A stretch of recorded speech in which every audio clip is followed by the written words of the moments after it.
সাম্প্রতিক পারফরমেন্সের বিচারে আপনারা হয়তো ভাবছেন ভারত পাকিস্তান ম্যাচ মানেই তো একতরফা লড়াই আর ভারতের সহজ জয়।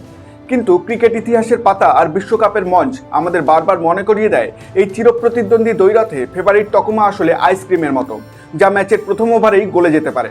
বিশ্বকাপ ফুটবলের পাশাপাশি শুরু হয়ে গেল আইসিসি ওমেন্স টি20 বিশ্বকাপ। বিশ্বসেরা দলগুলো এই ট্রফির লড়াইয়ে নামলেও গোটা ক্রিকেট বিশ্বের চোখ আটকে গেছে আগামী 14 জুন রবিবারের ক্যালেন্ডারে। সেই বহু প্রতীক্ষিত হাই ভোল্টেজ মহরণ, যেখানে মুখোমুখি হচ্ছে ভারত ও পাকিস্তান। ভারতীয় সময় ঠিক সন্ধ্যে 7টায় শুরু হবে মাঠের আসল যুদ্ধ। এটি কেবল দুটি দলের লড়াই নয়, এটি হলো দুটি দেশের মানুষের মনস্তাত্ত্বিক লড়াই, যেখানে মাঠের 11 জন ক্রিকেটারের সাথে কোটি কোটি দর্শকের আবেগ জড়িয়ে আছে। গত 2025 ওডিআই বিশ্বকাপে এই পাকিস্তানকেই একচাটিয়াভাবে হারিয়েছিল ভারত। শুধু হারিয়েছিল তাই নয়, সেই টুর্নামেন্টে চ্যাম্পিয়নের মুকুটও মাথায় তুলেছিল আমাদের মেয়েরা। সেই বিশ্বজয়ের আত্মবিশ্বাস আর চ্যাম্পিয়নের তকমা সঙ্গে নিয়েই এবার ওমেন্স টি20 বিশ্বকাপে পা রেখেছে ভারতীয় দল। বার্মিংহামের এজবেস্টন ক্রিকেট গ্রাউন্ডে যখন এই দুই দল মুখোমুখি হবে, তখন মাঠের ভেতরের এবং মাঠের বাইরের পারদ যে কতটা চড়বে তা ক্রিকেট প্রেমীরা খুব ভালো করেই জানেন। আমরা যদি ভারত ও পাকিস্তানের শক্তির জায়গা এবং সাম্প্রতিক পরিসংখ্যানের দিকে তাকাই, তবে দেখা যাবে যে খাতায় কলমে ভারত অনেকটাই এগিয়ে। 2025 সালের ওয়ানডে বিশ্বকাপে বিশ্বসেরা হওয়ার পর থেকে ভারতের শিবিরের মনোবল তুঙ্গে রয়েছে।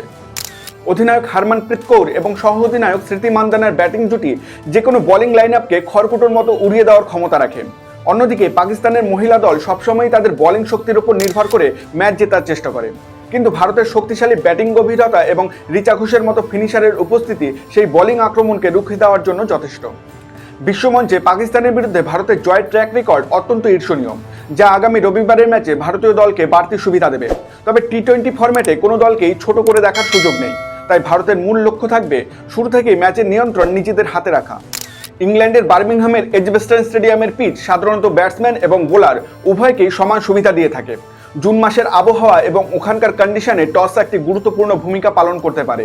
দুপুরের কন্ডিশনে খেলা শুরু হওয়ায় পিচে কিছুটা মুভমেন্ট থাকতে পারে, যা রেণুকা সিং এর মতো ভারতীয় সুইং বোলারদের সাহায্য করবে।